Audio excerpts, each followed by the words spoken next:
Imagine one of your first songs you released ends up on over 200 million streams and almost 100 million YouTube views. How do you follow that up? And this story got dark at parts. Your track can leave you. Your track can leave you and then it's hard to try and catch up with it. But I think that's the disappointing thing, that people just know me for that track when I've got like a few other tracks out there as well. But I think because the track was so big, it was hard to keep up with. Yeah, a little bit, yeah.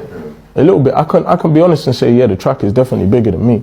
Born in Mitcham, South London, he attends St Mark's Academy, where he's excluded multiple times for behaviour issues, and later attends Harris Academy, Merton's sixth form, and begins writing and recording music as a teenager, influenced by UK rap scenes and family support. He enrolls in a sports development degree at the University of Portsmouth, but drops out after the first year to focus on music. Works odd jobs including at Sainsbury's, a supermarket, to support himself, and meets future collaborator partner, an R&B artist at university. They began an on-off relationship. He released a debut independent single, On My Grind, on YouTube and SoundCloud, and the track garners limited attention but marks his entry into online platforms. He adopts the stage name Rams to reflect his gritty motivation style. He follows it up with early singles like Marching and Pumpy, building a modest online following under 10,000 streams initially, but continues music and the supermarket shifts. He released his breakout single Barking independently with a low budget music video. The track goes viral on social media. The catchy hook about a girl from Barking with the trap beats, it hits 1 million views within weeks. Barking debuts at 41 on the UK singles charts, entering the top 100 for the first time, and gains traction on Spotify UK, the #1 streaming debut for a British urban artist, and Apple Music, #1. And it's safe to say at this point his life had changed overnight. He had become a superstar and everyone was calling.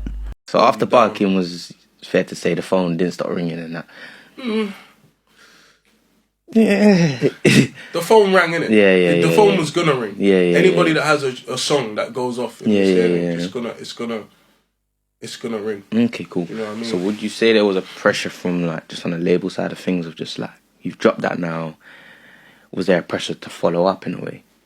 Yeah, there's always a pressure. Barking peaks at #2 in the UK single charts, blocked by Eminem's River feat Ed Sheeran, holding the position for 3 weeks, and becomes the 2018's first major UK breakout hit, topping charts in Germany and earning international buzz. He signs to Polydor Records, Universal Music Group, after hitting 1 million views. Praised by UK rap icons like Dizzy Rascal. When I was growing up, I never thought about a song talking about a ting from Barking will be competing with Eminem for #1. He releases remix of Ray's Decline, which climbs to 17 on the UK singles charts and gets 300,000 plus streams in the first week. His debut mixtape, Two Sides of a Coin, includes Barking, Family Tree and Hold You Down, and peaks at 75 on the UK charts. The single Family Tree from the mixtape peaked 35 on the singles chart, certified silver and 200,000 UK sales. This was another hit. He tours the UK with peers like Dave and performs at major events, including Capital Summertime Ball.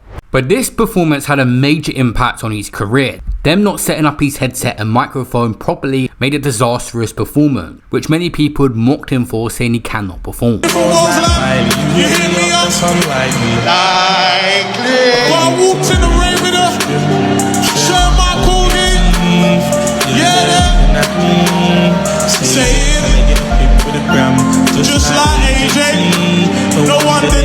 Live on Wembley, in Wembley Stadium I think it was, and his in-ear monitors or whatever weren't synced up to the speakers, so he's singing in time to what's coming in his ears, but the stuff that's coming in his ears is coming out like a second later than the speakers in the stadium. This clip had gone viral and many people were just saying it was all his fault, but due to the timing between the microphone and what he was hearing in his headset led to it actually being a bad performance, and he spoke out about this years later in an interview. Capital Summertime Ball, not going my way. I never prepped properly for that. I feel like that's all in my hands. It's unfortunate that I wasn't able to prep properly for it. I feel like I was so busy and, you know, not being able to get to something like sound check and stuff like that. It kind of fucked me up a little bit. But, you know, being out there, I don't even regret it. It's who I am. It's made me who I am today. It's made me realize, cool, how can I, you know, make myself better? I wouldn't have met certain people, but maybe that's because I was so young, you know?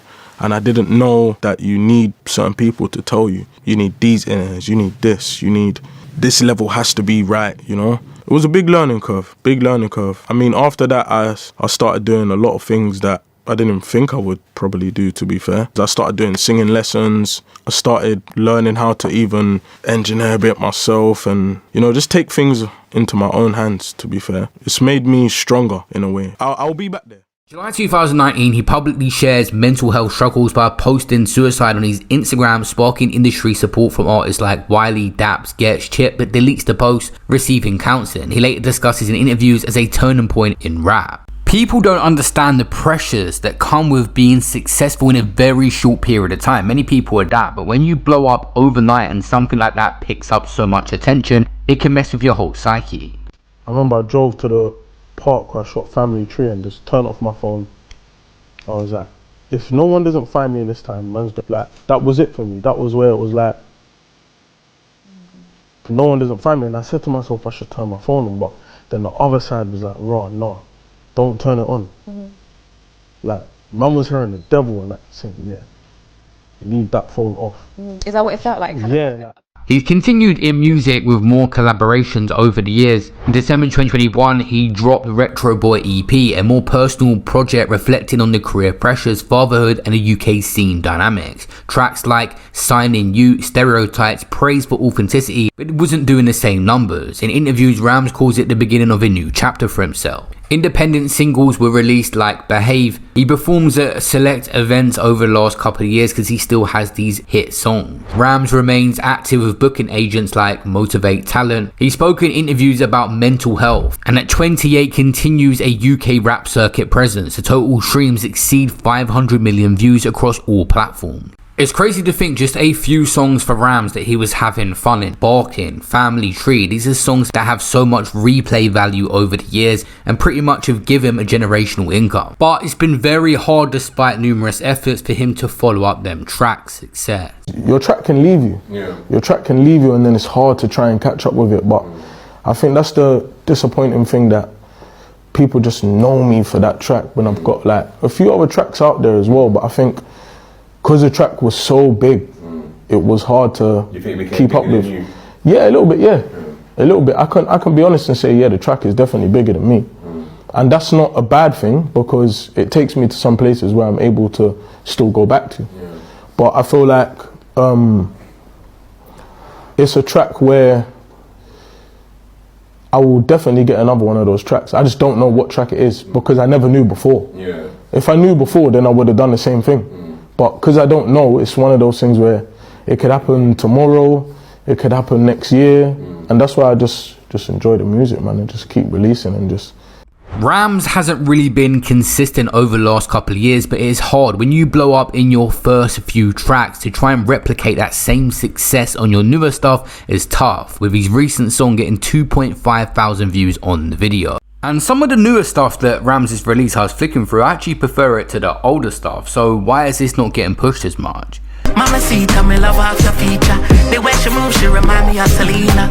But wait there now. Yeah. Can you wine to Calypso? Go down like you are the Rams on one, man. I feel like Rams is making some of the best music he's ever made right now. And facts. Have you heard it? Yeah, R&B joint. Yeah. Bro. Hear me when I tell you I'm on one. Okay. Girl, I'm on one to you. Alright, Rams. Hear me when I tell you I'm on one. Anytime I'm free for you. First time I ever saw you, I knew already you was gonna be in my life. Even though I made mistakes, I never wanted to be that guy. No. I don't understand how songs like Barking did so well, but actual music, like what we're hearing Rams make right now, isn't getting any traction. It don't make sense to me. Yeah, I'm trying to say so. I don't know.